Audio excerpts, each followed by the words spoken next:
Hi everyone, स्वागत करती हूँ आप सभी का आज की वीडियो में। आज इस वीडियो में हम डिस्कस करने वाले हैं पेपर 2 एसएसटी की आंसर की। तो जिनका भी एग्जाम कल आपका पेपर 2 का था, तो आप सभी लोग अपने आंसर्स को यहाँ पे मैच कर सकते हैं। ये जो पेपर कोड है ये है F, तो आप लोग अपने अकॉर्डिंग आंसर की को जरूर मिलान करिएगा। एंड जितने भी मैक्सिमम यहाँ पे क्वेश्चन है, सभी के जो आंसर है वो बहुत ज्यादा यहाँ पे सटीक है। एक दो आंसर में वेरिएशन हो सकता है, वो मैं डिस्कस कर लूंगी।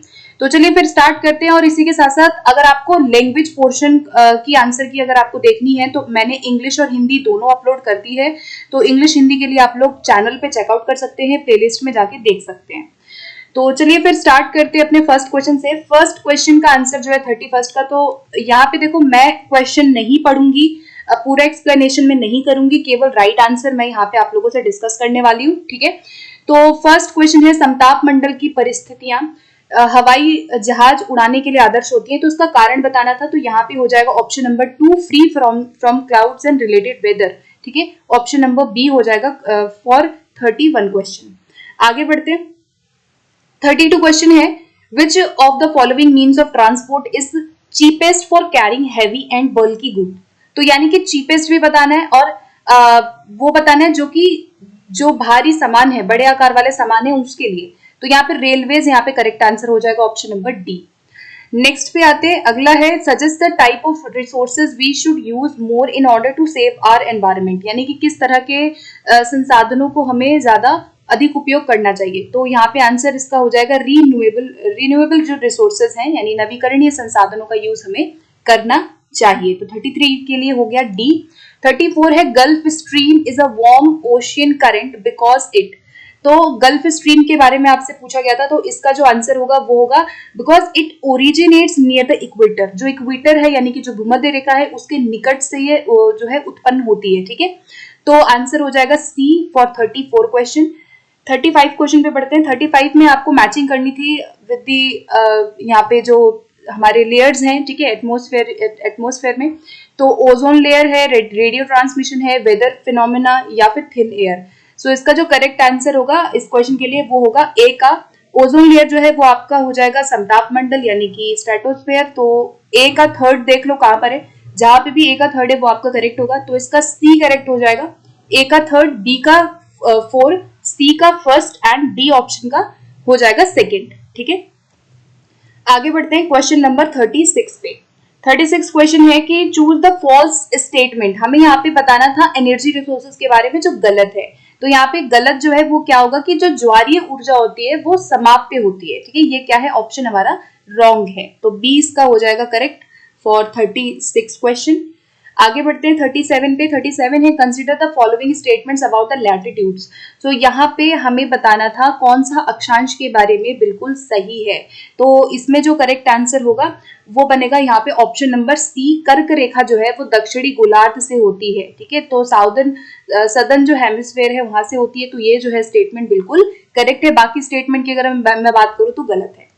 आगे बढ़ते हैं नेक्स्ट क्वेश्चन की तरफ। नेक्स्ट क्वेश्चन है, sea caves are formed in coastal areas to select the suitable reason for formation of sea cave। sea cave के फॉर्मेशन के बारे में जो suitable reason है वो बताना है। तो ये जो है तरंगों द्वारा जो अपवर्तन या निक्षेपण जो हो रहा है, जो डिस्पोजिशन हो रहा है उस वजह से होती है। तो 38 के लिए option number 1 will be right. ठीक है, फिर है if Greenwich Mediterranean time is 12, तो यहाँ पे जो टाइम होगा वो 45 पूर्व देशांतर के आधार पे क्या होगा। तो यहाँ पे हो जाएगा इसका 3, option number D will be right for 39 question. 40 question पूछा गया था हमसे ग्लोब के बारे में, सही हमें बताना था। तो राइट जो होगा ग्लोब के बारे में वो होगा यहाँ पे अगर हम बात करें ओवल के बारे में, तो ओवल नहीं होता है। तो जहां पे डी आपका नहीं होगा वो आप हटा दो पहले।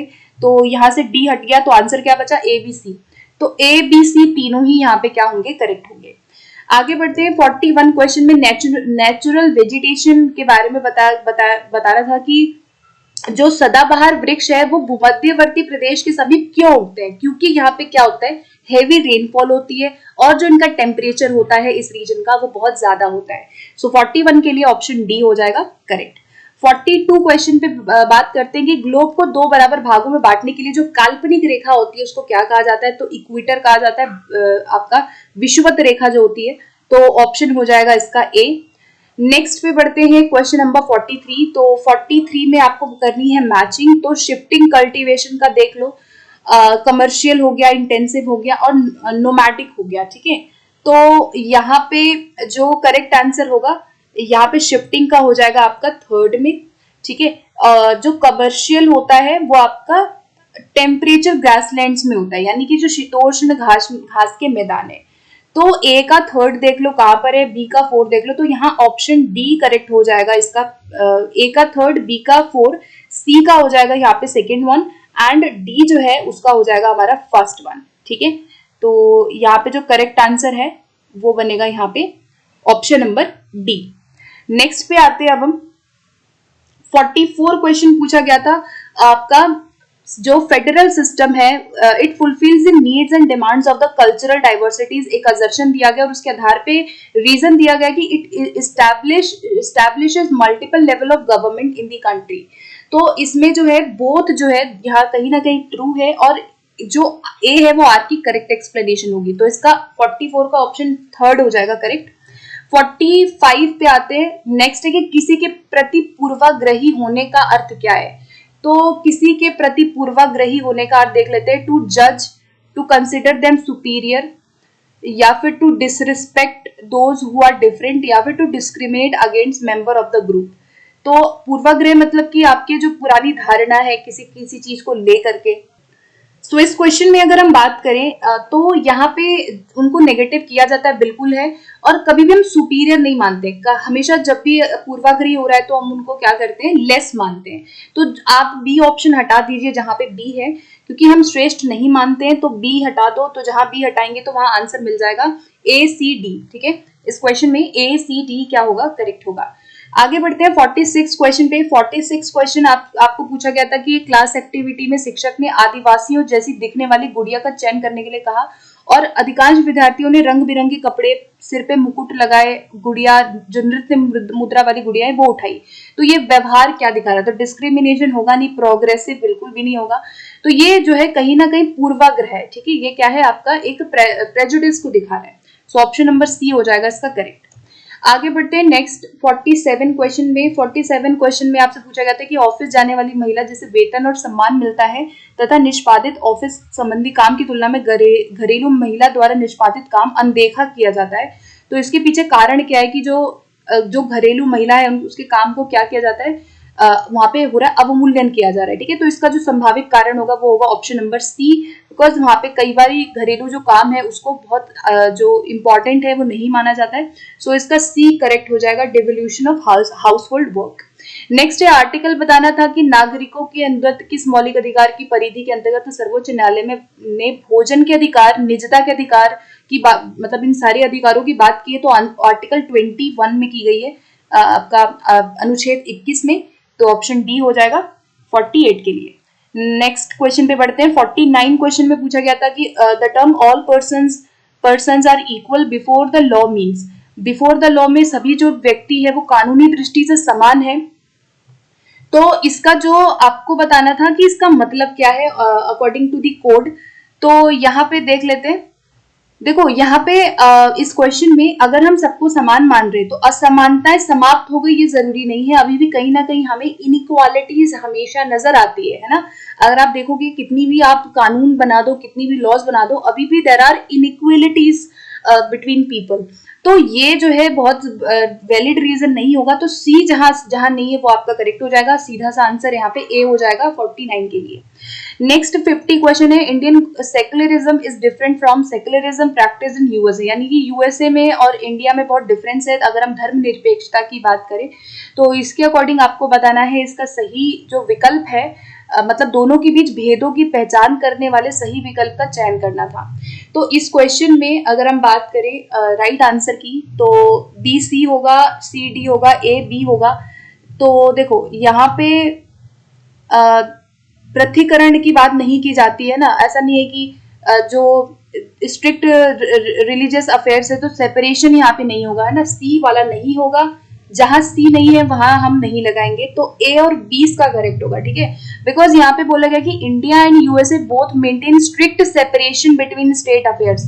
ऐसा बिल्कुल भी नहीं है कि बहुत सेपरेशन वहां पे किया जाता है। तो इस क्वेश्चन में आंसर सी हो जाएगा इसका 50 के लिए करेक्ट। आगे बढ़ते हैं, नेक्स्ट क्वेश्चन है 51। 51 में हमें करना था इसको सही जो युग्म है। तो देखो जो राजमिस्त्री होता है वो डेली बेसिस पे उसको सैलरी मिलती है, तो ठीक है ये वाला उसका जो काम है। डोमेस्टिक वर्कर है वो कैजुअल है, बिल्कुल है घरेलू। आज कोई आपके घर में कोई व्यक्ति काम कर रहा है, अगले दिन हो सकता है आप उसको जॉब से हटा दो, कोई और करे, तो ये अनियमित लोग होते हैं, ठीक है। और सब्जी विक्रेता अपने खुद के रोजगार में होते हैं, लेकिन जो सुपरवाइजर है वो व्यवसायी नहीं होता, मतलब उसका ऐसा काम नहीं है कि वो व्यवसाय कर रहा है, वो किसी के अंडर काम करता है। तो इसका जो ए बी सी है वो सही है डी को छोड़ के, ठीक है। आगे बढ़ते हैं 52 क्वेश्चन पे। 52 में ग्रामीण क्षेत्रों से शहरी क्षेत्रों में बढ़ते प्रवसन के परिणाम स्वरूप शहरों में औद्योगिक स्थलों के निकट स्लम क्षेत्रों में वृद्धि हो गई है। तो इस प्रकार के प्रवसन का कारण क्या है? तो हमें बताना था कि बेसिकली जो लोग एक जगह से दूसरी जगह माइग्रेट होते हैं, तो उसका एक रीजन बताना है, ठीक है। तो पहला है कि शहरी क्षेत्रों में जीवन के स्तर में अधोगति, यानी कि जो लिविंग स्टैंडर्ड है वो कम हो रहा है। तो भाई अगर लिविंग स्टैंडर्ड डिटोरिएशन हो रहा है तो ऐसा तो जरूरी नहीं है कि लोग शहरों में रहने आएंगे। तो ये कोई रीजन नहीं है कि अधोगति हो गई, कम हो रहा है तो लोग शहरों की ओर आ रहे हैं। तो ए वाला तो बिल्कुल हटा दो, जहां पे ए है वो आपका रॉन्ग हो गया, क्योंकि कोई भी व्यक्ति इस वजह से नहीं आता कि शहरों में जो लिविंग स्टैंडर्ड है वो कम हो गया, ठीक है। तो इसका सी करेक्ट हो जाएगा, only B and C will be right. चलो आगे बढ़ते हैं। 53 क्वेश्चन में आपको बताना था कि which among the following services can be included in the public services. Public services यानी सार्वजनिक जो सेवाएं हैं उसमें क्या चीजें आती हैं। तो अगर हम पुलिस, जुडिशियल और यहाँ पे बात करें अगर हम एजुकेशनल की, तो ये सारी सार्वजनिक है, बट कंस्ट्रक्शन जो है वो आपका पब्लिक में आता है। तो इस क्वेश्चन में करेक्ट आंसर होगा ए बी सी, ठीक है। डी को छोड़ के बाकी सब क्या है करेक्ट है। आगे बढ़ते हैं 54 में। 54 क्वेश्चन में पूछा गया था आपसे यहाँ पे निम्नलिखित में से किन घटनाओं की पहचान अनुसूचित जाति और जनजाति अधिनियम 1989 के उल्लंघन के रूप में की गई थी, ठीक है। तो उल्लंघन के रूप में क्या की गई थी यहाँ पे? भाई पहला है ऊंची जाति के लोगों द्वारा अनुसूचित जाति के द्वारा विरुद्ध हिंसा, तो ये बिल्कुल ठीक है। सेकंड है कि यहाँ पे अनुसूचित जाति समुदाय के सदस्यों को आपत्तिजनक पदार्थ खाने के लिए बाध्य करना, ये भी किया गया था, ठीक है। और अगर हम बात करें यहाँ पे गैर आदिवासी लड़की व्यापारियों को जनजाति भूमि की दोहन की अनुमति देना, तो ये भी है, बट यहाँ पे विवाह करना कोई प्रोसीजर नहीं था। तो ए बी सी इसका जो है कारण हो जाएगा। तो ऑप्शन नंबर डी सी जो है ए बी सी करेक्ट होगा। आगे बढ़ते हैं, नेक्स्ट क्वेश्चन है which among the following provisions ensures independence of Indian judicial system. Indian judicial system के बारे में बताना है। फर्स्ट है कि न्यायाधीशों की नियुक्ति की प्रक्रिया में विधायिका शामिल नहीं होती है। तो देखो ये वाला जो है अगर हम बात करें तो बिल्कुल ठीक है कि ठीक है, न्यायाधीशों की नियुक्ति में विधायिका का कोई काम नहीं है। सेकंड है कि न्यायाधीशों के निश्चित कार्यकाल होते हैं, बिल्कुल ठीक है। एक टेन्योर होता है हर न्यायाधीश का। न्यायाधीशों के आचरण की संसद चर्चा नहीं कर सकती, ये भी ठीक है। और सर्वोच्च न्यायालय के मुख्य न्यायाधीश को शपथ राष्ट्रपति दिलाते हैं। तो इसमें जो है अगर हम बात करें तो ये नहीं होगा, ठीक है। अगर हम यहाँ पे इंडिपेंडेंस ऑफ जुडिशियल सिस्टम की बात करें तो राष्ट्रपति नहीं होगा। ऑप्शन यहाँ पे ए बी सी हो जाएगा डी को छोड़ के। देखो जहां पे डी है वो आप हटा दो, तो ऑप्शन थर्ड हो जाएगा 55 क्वेश्चन के लिए। आगे बढ़ते हैं, नेक्स्ट क्वेश्चन पे 56 क्वेश्चन है मध्याह्न भोजन योजना ने विद्यार्थियों में जातिगत पूर्वाग्रह को कम करने में सहायता की है और सामाजिक न्याय को बढ़ावा दिया है। तो मिड डे मील के बारे में सही रीजन क्या है? तो मिड डे मील जो स्टार्ट किया गया था उसका कारण था कि ताकि पहला तो ये था कि ड्रॉप आउट को कम करना, तो डी तो बिल्कुल होगा, तो ये वाला हटा दो जिसमें डी नहीं है, ठीक है। उसके बाद एनरोलमेंट करना, ये भी एक रीजन था, तो सी ये हटा दो, सी नहीं है इसमें, ठीक है। अब आता है कि ए दोनों में है, बी देख लेते हैं। मैनी प्लेसेस दलित वुमेन जो है उनको मील बनाने के लिए बोला गया, तो ये भी प्रावधान बिल्कुल किया गया था मिड डे मील में कि जो दलित महिलाएं हैं वो खाना कुक करें, ठीक है, पकाएं उनको। तो ए बी सी डी सारे इसके करेक्ट होंगे।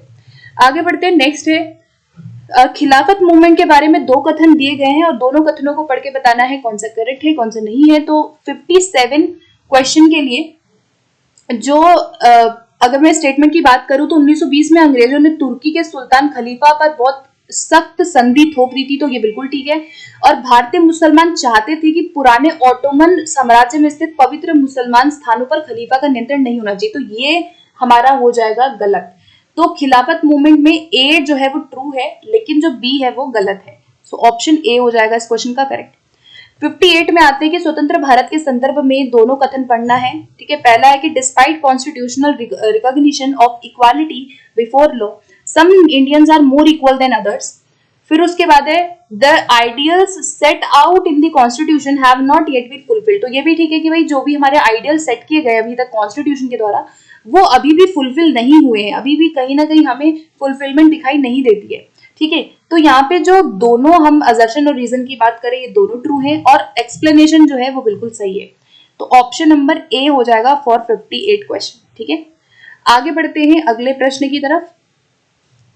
59 क्वेश्चन पे 59 क्वेश्चन था the Ilbert bill was opposed in 1883 because. क्यों अपोज्ड किया गया था? ठीक है, तो इसका जो रीजन है वो देख लेते हैं। फर्स्ट है कि भारतीयों ने इसका विरोध किया क्योंकि इस बिल ने ब्रिटिश सरकार को बिना सबूत के भारतीयों पर मुकदमा चलाने की छूट दे दी थी। फिर है कि अंग्रेजों ने इस बिल का विरोध किया क्योंकि अब भारतीय भी ब्रिटिश या यूरोपीय व्यक्ति पर मुकदमा चला सकते थे, तो ये बिल्कुल ठीक है। सी वाला है कि बिल ने अंग्रेज और भारतीय न्यायाधीशों की भी समानता स्थापित करने का प्रयास किया, ये भी ठीक है।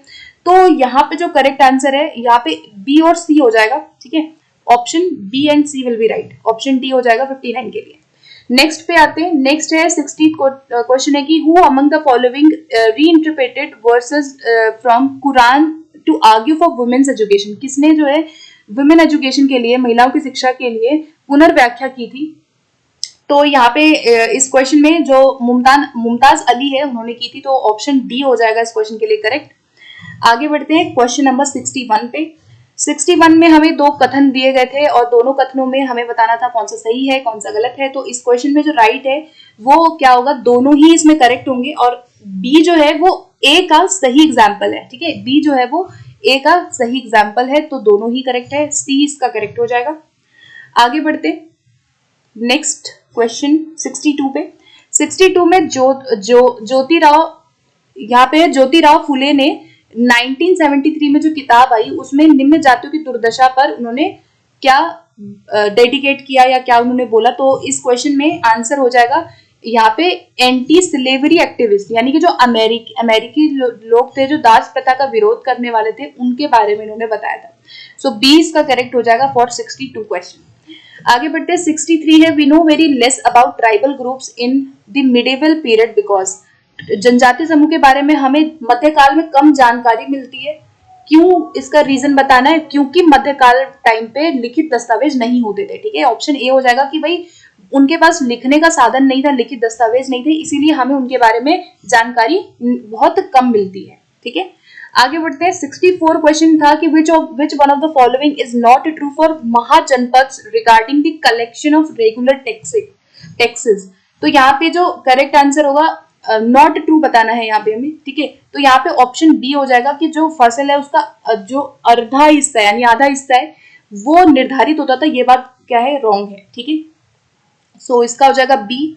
आगे बढ़ते हैं 65 क्वेश्चन में 12वीं शताब्दी में प्रयुक्त प्रौद्योगिकी के संबंध में कौन सा सही है? तो मेहराब जो होते थे जिनको आर्क भी बोला जाता है, इनका निर्माण अधिरचना के भार को स्थानांतरित करने के लिए किया जाता था और मेहराब का मध्य भाग आधारशिला कहलाता था।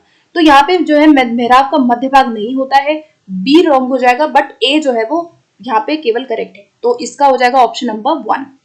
आगे बढ़ते हैं 66 क्वेश्चन है in the register of God's creation since her account did not fall under the column of men how did she gain from all her excellent qualities.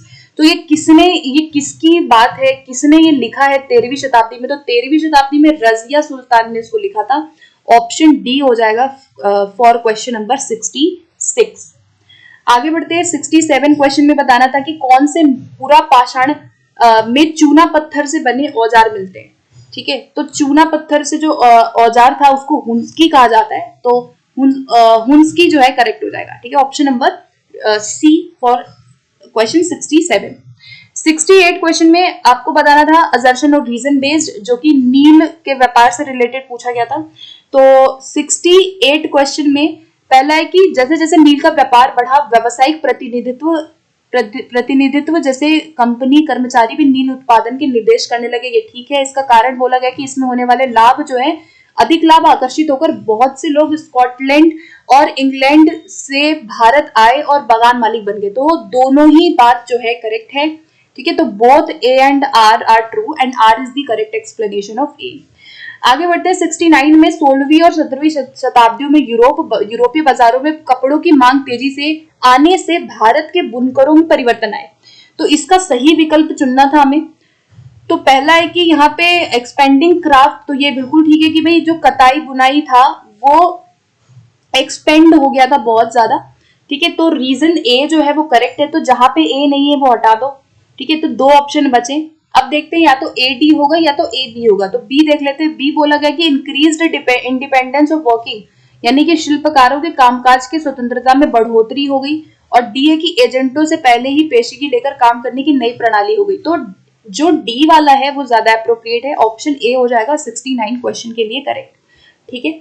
आगे बढ़ते हैं 70th क्वेश्चन है कि कौन सा कथन बुद्ध के उपदेशों के संदर्भ में सही है, ठीक है। तो बुद्ध के अकॉर्डिंग जो उपदेश दिए गए थे उसमें जो करेक्ट है वो बताना है। तो इसमें ऑप्शन ए है कि हमारी जो सफरिंग है, हमारे कष्ट, हमारे दुख, हमारे पिछले जन्म, तो देखो पिछले जन्म की बात नहीं की गई है कि हमारे जो कष्ट है वो हमारे पास्ट बर्थ के ही परिणाम है, ठीक है। और सेकंड है कि जो हमारी सफरिंग और अनहैप्पीनेस है ये हमारे क्रेविंग और डिजायर है। तो ये बिल्कुल ठीक बोला इन्होंने। और सी वाला भी बिल्कुल ठीक है, ठीक है। तो ऑप्शन इसका बी और सी करेक्ट हो जाएगा। ऑप्शन ए 70 क्वेश्चन के लिए option A will be right, ठीक है। आगे बढ़ते हैं नेक्स्ट क्वेश्चन पे। नेक्स्ट क्वेश्चन कहता है आपका सामाजिक विज्ञान कला के साथ परस्पर दृढ़ संबंध रखता है। तो ठीक है भाई, आपको पता है कि सामाजिक विज्ञान बहुत सारे विषयों से रिलेटेड है। इसका कारण है कि चित्रकला, मूर्तिकला जो शिल्प कृतियां हैं वो कई साक्ष्य परिणामों को निरूपित करते हैं। तो दोनों ही करेक्ट है। और जो ए है वो आर जो है वो ए की करेक्ट एक्सप्लेनेशन होगी। तो 71 के लिए हम जाएंगे ऑप्शन ए के साथ। 72 क्वेश्चन है, रोजी ने एक ड्रॉ किया पिक्चर जहां पे उसने वुमेन को नर्स दिखाया, मेन को इंजीनियर दिखाया है। तो ये किस चीज को दिखा रहा है? तो this is called gender stereotype. Gender रूढ़िवत धारणा है जो उसके मन में है और वो उसी के अकॉर्डिंग जो है अपना चित्र वहां पे वो बना रही है और एक रूढ़िबद्धता यहाँ पे दिख रही है। तो 72 के लिए ऑप्शन हो जाएगा डी।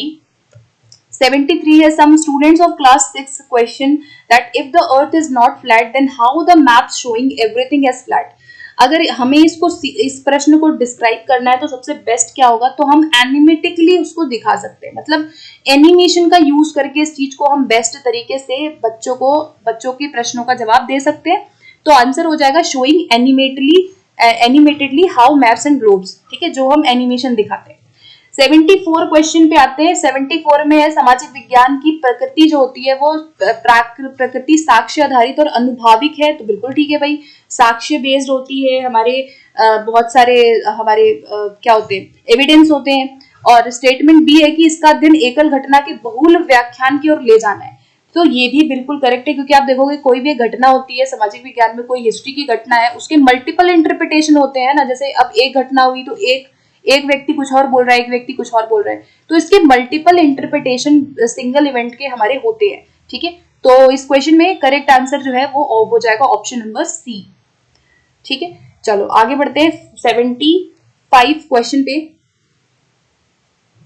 75 क्वेश्चन में बोला गया है, थोड़ा सा लॉन्ग क्वेश्चन है लेकिन इजी था। यहाँ पे साप्ताहिक बाजार और शॉपिंग मॉल में अंतर पूछ रहा है टीचर, ठीक है, ध्यान से सुनना। टीचर ने इस क्वेश्चन में क्या पूछा है? अंतर पूछा बच्चों से। तो अब बता रहे हैं कि कौन सा असफल है, मतलब कहाँ पे बच्चा अंतर नहीं बता रहा, ठीक है। तो पहला है कि ये भी ठीक है कि भाई साप्ताहिक बाजार में बिकने वाले सामान सस्ती दरों पर खरीदे जा सकते, ठीक है।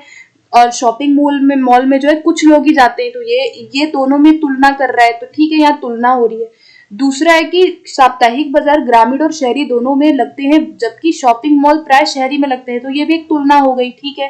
थर्ड है कि साप्ताहिक बाजार वैसे बाजार होते हैं जो सप्ताह के किसी निश्चित दिन लगते हैं, जबकि शॉपिंग मॉल बहुमंजिला इमारत होती है जिसमें बहुत मंजिलों पे दुकान होती है, ठीक है। तो ये जो है ये यहाँ पे सीज का नहीं होगा, ठीक है, क्योंकि यहाँ पे वो बता रहा है कि कब कौन सी मार्केट लगती है, जबकि पूछा क्या गया है यहाँ पे दोनों में अंतर, तुलना बोली गई है, ठीक है। और डी ऑप्शन अगर हम देखें तो डी ऑप्शन में बोला गया कि साप्ताहिक बाजार स्थायी होती है, नहीं होती है, और जो शॉपिंग मॉल है वो लंबे समय तक होती है। तो यहाँ भी अंतर हो रहा है, तो अंतर कहाँ नहीं हो रहा? ऑप्शन थर्ड में अंतर नहीं हो रहा है, ठीक है। आगे बढ़ते हैं नेक्स्ट क्वेश्चन 76 पे, लोकतंत्र में लोग किन किन तरीकों से भागीदारी कर सकते हैं, इसके उत्तर जो है दिया गया। कौन सा उत्तर विद्यार्थियों के प्रश्न को समझने और समावेशी विषयानुकूल उत्तर देने की क्षमता को बताता है। ठीक है, यानी कि हम पार्टिसिपेशन की बात कर रहे हैं डेमोक्रेसी में, तो कैसे होना चाहिए। ठीक है, चुनाव में मतदान होगा नहीं, हर व्यक्ति मतदान नहीं ले सकता। ठीक है, मतलब कि कह रहा है कि यहाँ पे लोकतंत्र में किन किन तरीकों से हम भागीदारी कर सकते हैं। ठीक है, हमारा किस तरह से पार्टिसिपेशन होगा। तो पार्टिसिपेशन के अकॉर्डिंग अगर हम बात करें यहाँ पे, तो मतदान करते हैं हम लोग। ठीक है, धरना भी करते हैं, रैली निकालते हैं। तो ये जो चौथा ऑप्शन है ये ज्यादा अप्रोप्रिएट लग रहा है, क्योंकि यहाँ पे मतदान, धरना, रैली, इन सब से व्यक्ति पार्टिसिपेट करता है। ठीक है, आगे बढ़ते हैं 77 क्वेश्चन में बताना है कौन सा सही है कौन सा गलत है। तो इस क्वेश्चन में 77 क्वेश्चन में जो करेक्ट आंसर होगा वो क्या होगा। ऑप्शन ए देख लेते हैं, विद्यार्थियों को महिला और पुरुष में बराबरी के महत्व पर बल देते हुए नारे लिखने के लिए कहना।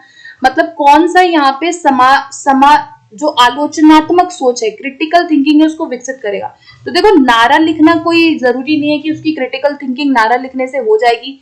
तो ए वाला हटा दो, जहां ए है वो आपका करेक्ट नहीं होगा, तो ये हट गया, ये हट गया। ठीक है, सी देख लेते हैं, शोइंग देम डेटा। अगर हम उनको डेटा, आंकड़े दिखाएंगे तो ये भी क्या है, जरूरी नहीं है कि उनका आलोचनात्मक थिंकिंग होगी। ठीक है, तो अच्छा, यहाँ पे ए बी सी में से बताना है ना, तो ऑप्शन अगर मैं देखूं तो बी वाला जो है वो बिल्कुल करेक्ट है। ऑब्जर्वेशन करेंगे तो जहां बी है वही करेक्ट होगा। तो इस क्वेश्चन में गाइस बी ऑप्शन करेक्ट हो जाएगा। ठीक है, राइट आंसर हो जाएगा इसका बी और सी। आगे बढ़ते हैं नेक्स्ट 78 क्वेश्चन।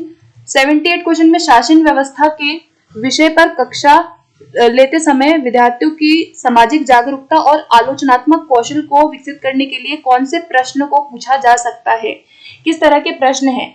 तो सबसे बेहतरीन जो प्रश्न हो वो क्या होगा, यहाँ पे ऑप्शन इसका थर्ड हो जाएगा। ठीक है, समस्या समाधान यहाँ पे आ गया, बच्चे समस्या समाधान निकालेंगे और उसके बाद वो आसपास की चीजों में क्या करेंगे, इनिशिएटिव लेंगे। ठीक है, तो यहाँ पर जो राइट आंसर होगा वो होगा ऑप्शन नंबर सी। ठीक है, आगे बढ़ते 79 क्वेश्चन में बोला गया कि एक शिक्षिका पाठ योजना के लिए उद्देश्य लिखती है कि साप्ताहिक बाजार की तुलना शॉपिंग कॉम्प्लेक्स के साथ कर रहे हैं। देखो, यहाँ तुलना हो रही है। ठीक है, दो चीजों की अगर वो तुलना कर रहे हैं तो ये किस आधार पर होगा, यहाँ पे वो क्या करेंगे, दोनों, अगर वो दोनों की तुलना कर रहे हैं, कंपैरिजन कर रहे हैं, तो हमेशा एनालिसिस होता है कंपैरिजन में। सो बी ऑप्शन इसका करेक्ट हो जाएगा फॉर 79, क्योंकि जब भी हम तुलना करते हैं यानी दोनों पक्ष के बारे में जानते हैं। ठीक है, और ज्ञान और समझ के आधार पे हम तुलना नहीं कर सकते हैं बहुत ज्यादा, और एप्लीकेशन में भी नहीं होगा। तो इस क्वेश्चन में बी हो जाएगा करेक्ट। नेक्स्ट पे आते हैं, नेक्स्ट 80th क्वेश्चन पूछता है कि जो भारतीय संघवाद की समझ और सराहना की जांच के लिए कौन सा प्रश्न सर्वाधिक उपयुक्त होगा। ठीक है, तो सबसे उपयुक्त जो प्रश्न है वो क्या होना चाहिए। तो देखो, यहाँ पे अगर हमें इस तरह का कुछ भी अगर हमें बच्चों से करवाना है ना, कोई भी हमें एक्टिविटी करानी है, तो इस तरीके से हम क्या कर सकते हैं, हम उनको सोचने के लिए कह सकते हैं कि आपके विचार से क्या होता है। यदि मतलब ये जो प्रश्न है ये आप देखोगे कि ये सबसे उपयुक्त होगा अगर हम उनका मूल्यांकन कर रहे हैं। ठीक है, तो 80 क्वेश्चन के लिए आंसर हो जाएगा बी। 81 पे आते हैं, what kinds of questions can students be asked in order to test their factual knowledge. अगर हमें बच्चों की फैक्चुअल नॉलेज का ज्ञान देखना है तो किस प्रकार के प्रश्नों को पूछना सही रहेगा। तो हमेशा जो फैक्चुअल ज्ञान होता है वो नॉलेज बेस्ड होता है। ठीक है, तो हम यहाँ पे जाएंगे नॉलेज ऑफ टर्मिनोलॉजी। जब हम शब्द की बात कर रहे हैं, परिभाषा की बात कर रहे हैं, टर्म्स की बात कर रहे हैं, तो वो हमारा फैक्चुअल होता है बहुत ज्यादा। सो 81 का हो जाएगा फर्स्ट। 82 पे आते, 82 में मूल्यांकन संबंधी प्रश्न पे विचार करना है और कौन सा उत्तर दर्शाता है कि विद्यार्थी ने प्रश्न को नहीं समझा है। ठीक है, तो इसको आप वीडियो को पॉज करके अच्छे से पढ़ सकते हो। 82 में जो अगर आप देखो, स्टूडेंट डी जो है ये इसने क्या किया है, ये बोल रहा है कि संविधान में वे नियम समाविष्ट है जो सुनिश्चित करते हैं कि अल्पसंख्यक उस किसी भी चीज से वर्जित ना हो जो बहुसंख्यकों को नित्य उपलब्ध है। तो ये जो है ये संविधान की जरूरत के अकॉर्डिंग नहीं है, इसका जो तर्क है। तो बी हो जाएगा, स्टूडेंट नंबर डी का जो है वो होना चाहिए। ठीक है, चलो आगे बढ़ते हैं नेक्स्ट 83 पे। 83 का बताना था आपको, स्क्रैप बुक जो है वो इफेक्टिव होता है हमारे effective way of making students learn about the different types of vegetation. तो ये तो बिल्कुल ठीक है, स्क्रैप बुक के बारे में बिल्कुल करेक्ट है कि अगर आपको वेजिटेशन बतानी है तो एक स्क्रैप बुक हम बनवा सकते हैं, बच्चों को पिक्चर्स दिखा सकते हैं। रीजन बोला गया कि scrap book must be assessed only by the cost of different materials. जरूरी नहीं कि एक जो स्क्रैप बुक है वो कॉस्ट से या उसमें कितना खर्चा आया है उससे ही निर्धारित होगा, जरूरी नहीं है। एक सस्ता स्क्रैप बुक भी एक अच्छा हो सकता है। तो यहाँ पे कॉस्ट की बात कर रहे हैं बी में, तो बी रॉन्ग हो जाएगा और ए वाला जो है वो करेक्ट हो जाएगा। ठीक है, आगे बढ़ते हैं। To familiarise students about election procedures in India which one of the following would be the best pedagogical method. अगर हमें बच्चों को बताना है चुनाव प्रक्रिया के बारे में तो सबसे बेस्ट क्या है, हम एक क्लास में इलेक्शन ऑर्गेनाइज करवा सकते हैं जहां पे बच्चे खुद से रिप्रेजेंटेटिव बनेंगे। तो डी ऑप्शन हो जाएगा इसका करेक्ट। 85 क्वेश्चन पे आते हैं। 85 क्वेश्चन में बोला गया है कि the best possible practice for sensitising students towards the life of tribals and nomadic pastoralists would be. तो क्या होना चाहिए भी अगर हमें उनको सेंसिटिव बनाना है कहीं ना कहीं, तो सबसे बेस्ट तरीका होगा कि हम एक ग्रुप डिस्कशन वहां पे करवा सकते हैं ना। हम इस पे क्या करवा सकते हैं, एक सामूहिक चर्चा कराना सबसे बेस्ट होगा। तो डी हो जाएगा 85 के लिए। 86 क्वेश्चन पे आते हैं। Students are engaged in the group discussion on uses of water, so a teacher should use blackboard in the following manner। Teacher को ब्लैक बोर्ड यूज करना चाहिए अगर हमें यूजेस ऑफ वाटर पढ़ा रहे हैं तो उसे कैसे करना चाहिए। ठीक है, तो ब्लैक बोर्ड का यूज वो कैसे करेगा, वो रिस्पॉन्सेज को अरेंज करते हुए कर सकता है। मतलब जो संकल्पना वो पढ़ा रहा है, जो उसका टॉपिक है, उसके आधार पे वो ब्लैक बोर्ड को यूज करेगा उनकी प्रतिक्रियाओं को लिखने के लिए। सो ऑप्शन ए हो जाएगा फॉर 86 क्वेश्चन। 87 पे आते हैं। 87 क्वेश्चन में बोला गया था कि आपराधिक न्याय प्रणाली पाठ खत्म होने पर एक शिक्षक उच्च प्राथमिक कक्षाओं में विद्यार्थियों को जिला न्यायालय ले जाता है, तो ये जो है कौन सा उद्देश्य को पूरा करेगा। अगर वो जिला न्यायालय बच्चों को ले जा रहा है तो पहला है कि टू प्रोवाइड एक्सपीरियंस, तो ये तो ठीक है भाई, बच्चों को एक्सपीरियंस होगा कि जो कोर्ट है, जो लॉयर्स है वो कैसे फंक्शन करते हैं। तो ए वाला जहां है वो करेक्ट है, तो सी हटा दो, बी हटा दो, बिकॉज ए बिल्कुल करेक्ट है। फिर आता है बी कि टू शो द चैलेंजेस, न्याय पाने में आने वाली चुनौतियों को दिखाना और व्यवस्था के बारे में भय पैदा करना। तो देखो ये तो नहीं होगा कि बच्चों में हम भय पैदा करने के लिए ले जा रहे हैं, तो बी नहीं होगा। तो जहां बी नहीं है वहां वो करेक्ट है, तो आंसर इसका सी होगा, ओनली ए। सी वाला भी नहीं होगा कि बच्चों को डरा रहे हैं। ठीक है, तो 87 का हो जाएगा ओनली ए। 88 पे आते हैं। उष्णकटिबंधीय की संकल्पना को समझने के लिए एक बच्चे को निम्नलिखित संकल्पनाओं ए से डी में किनकी प्राथमिक जानकारी होनी चाहिए। तो अगर हम उष्णकटिबंधीय संकल्पना दिखा रहे हैं तो वहां पर जो बच्चे को जानकारी होनी चाहिए वो किसकी होनी चाहिए भाई, लॉन्गिट्यूड। तो देखो लॉन्गिट्यूड तो आपका ऐसे होता है, ठीक है, तो हम उष्णकटिबंधीय में इनका यूज नहीं करेंगे। लैटिट्यूड बिल्कुल करते हैं, हम अक्षांश रेखाओं को यूज करेंगे जो ऐसे होती है। तो आंसर जो है ए हटा दो, आपको आंसर मिल जाएगा। तो डी इसका करेक्ट होगा, बी सी डी। ठीक है, बी सी डी। आगे बढ़ते हैं। 89 क्वेश्चन है कि which of the following are the prevailing misconceptions about social science. Social science के बारे में जो मिसकंसेप्शन है, भ्रांत धारणाएं हैं, वो क्या क्या है। ठीक है, तो 89 क्वेश्चन का जो करेक्ट होगा वो होगा इसमें सभी, क्योंकि आप देखोगे हम इसको नॉन यूटिलिरियन बोलते हैं कि भाई इसका कोई यूज नहीं है, ये भी लोगों के मन में धारणा होती है। नेचुरल साइंस इससे अच्छा है, ये भी मानते हैं लोग। इट रिवॉर्ड्स मेमोराइजेशन फैक्ट, तो ये भी सब कुछ जो है भ्रांत धारणाओं में आएंगी। तो बी हो जाएगा इसका करेक्ट। ठीक है, ऑल हो जाएगा ABCD।